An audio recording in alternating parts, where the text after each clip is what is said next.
नमस्कार। आज हम भारत के उस हिस्से की कहानी में उतरेंगे जो सिर्फ एक जमीन का टुकड़ा नहीं बल्कि करोड़ों लोगों की धड़कन है। जी हाँ, हम बात कर रहे हैं गंगा यमुना के विशाल मैदानों की। चलिए इसके हर पहलू को करीब से समझते हैं। ये नंबर देखिए, 40%। ये कोई छोटा मोटा आंकड़ा नहीं है। इसका मतलब है कि भारत की कुल आबादी का लगभग आधा हिस्सा सिर्फ इसी एक भौगोलिक क्षेत्र में रहता है। बस यही एक बात इस इलाके की अहमियत बताने के लिए काफी है ना? और इसे यूं ही भारत का अन्न भंडार नहीं कहते। सोचिए, ये वो जमीन है, वो उपजाऊ मिट्टी है जो सही मायने में पूरे देश का पेट भरती है। और यही चीज इसे हमारी अर्थव्यवस्था और हमारी संस्कृति के लिए सच में अनमोल बना देती है। तो सबसे पहले आइए ये समझते हैं कि जिसे हम भारत की जीवन रेखा कह रहे हैं, वो आखिर है कितनी बड़ी और फैली कहाँ-कहाँ तक है। इसका फैलाव जरा सोच कर देखिए। पश्चिम में यमुना नदी से शुरू होकर पूर्व में बंगाल की खाड़ी तक, और उत्तर में हिमालय के कदमों से लेकर दक्षिण में विंध्य के पठार तक। मतलब भारत का लगभग 28% हिस्सा। और हमारे बड़े बड़े शहर जैसे दिल्ली, लखनऊ, पटना, कानपुर सब इसी मैदान की गोद में बसे हैं। पर सवाल ये उठता है कि ये इतना विशाल, इतना सपाट और इतना उपजाऊ मैदान आखिर बना कैसे?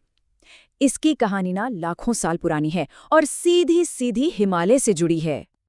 देखिए, हुआ ये कि जब हिमालय पहाड़ ऊपर उठ रहा था तो उसके ठीक दक्षिण में एक बहुत बड़ी खाई, एक गर्त सा बन गया। फिर हिमालय से निकलने वाली नदियों जैसे गंगा, यमुना और उनकी सहायक नदियों ने लाखों साल तक पहाड़ों को काटा और वहां से लाई मिट्टी, गाद और रेत को उस गर्त में भरना शुरू कर दिया। और बस इसी लगातार जमाव से ये उपजाऊ मैदान तैयार हो गया। और इसी बनने की प्रक्रिया ने इस पूरे इलाके को मानो धरती का एक ऐसा वरदान दिया जिसने यहाँ सभ्यता, संस्कृति और खुशहाली को जन्म दिया।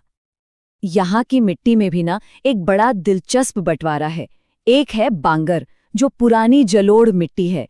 ये नदियों से थोड़ा दूर ऊंचे इलाकों में मिलती है और थोड़ी कम उपजाऊ होती है।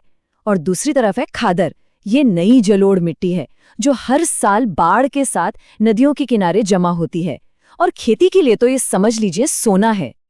अब मैदान के बिल्कुल उत्तरी किनारे पर चलें तो दो अनोखे इलाके मिलते हैं। पहला है भाभर, जहां कंकड़ पत्थरों के बीच नदियां जमीन के नीचे कहीं गायब सी हो जाती हैं।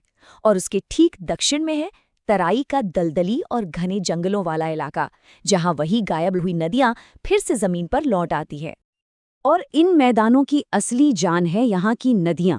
गंगा और यमुना तो मानो मुख्य धमनियों की तरह हैं, और घाघरा, गंडक, कोसी, सोन जैसी हजारों सहायक नदियां, ये सब मिलकर इस पूरे सिस्टम को जिंदा रखती हैं।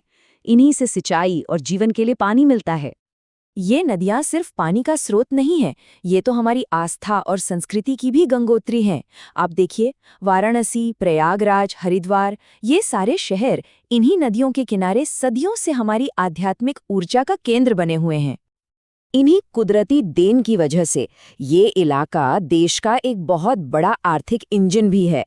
यहाँ गेहूं, चावल, गन्ने की इतनी जबरदस्त पैदावार होती है।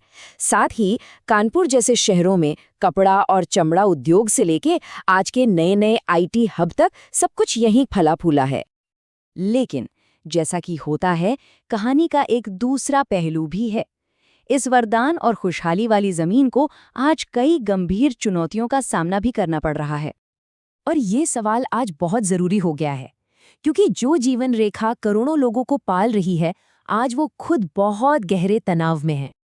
हर साल आने वाली विनाशकारी बाढ़, खास तौर पर बिहार और पूर्वी यूपी में, लाखों लोगों की जिंदगी को उथल-पुथल कर देती है। नदियों में बढ़ता फैक्ट्रियों का और घरों का प्रदूषण एक और बहुत बड़ा खतरा है। इसके अलावा ज्यादा खेती से मिट्टी का कटाव हो रहा है, सिंचाई के लिए जमीन के नीचे का पानी तेजी से घट रहा है, और बढ़ती आबादी का दबाव तो संसाधनों पर है ही। तो इन सब चुनौतियों के बीच भविष्य का रास्ता क्या है? क्या इस जीवन रेखा को बचाया जा सकता है? देखिए, उम्मीद की किरण अभी भी बाकी है। नमामि गंगे जैसी बड़ी परियोजनाएं नदियों को साफ करने की कोशिश कर रही हैं, साथ ही अब टिकाऊ खेती यानी सस्टेनेबल एग्रीकल्चर को बढ़ावा दिया जा रहा है। ज्यादा से ज्यादा पेड़ लगाए जा रहे हैं, बाढ़ को कंट्रोल करने के बेहतर उपाय अपनाए जा रहे हैं और बढ़ती आबादी को लेकर भी जागरूकता फैलाने पर काम हो रहा है। तो कुल मिलाकर गंगा यमुना का मैदान सिर्फ जमीन का एक टुकड़ा नहीं बल्कि भारत का धड़कता हुआ दिल है। एक ऐसी धरोहर जिसका भविष्य इस बात पर टिका है कि हम आज इन चुनौतियों का सामना कैसे करते हैं। और यही सवाल आज हम सबके सामने सबसे बड़ा है। क्या ये जीवन रेखा आने वाली पीढ़ियों के लिए भी उतनी ही सुरक्षित और जीवनदायिनी रह पाएगी?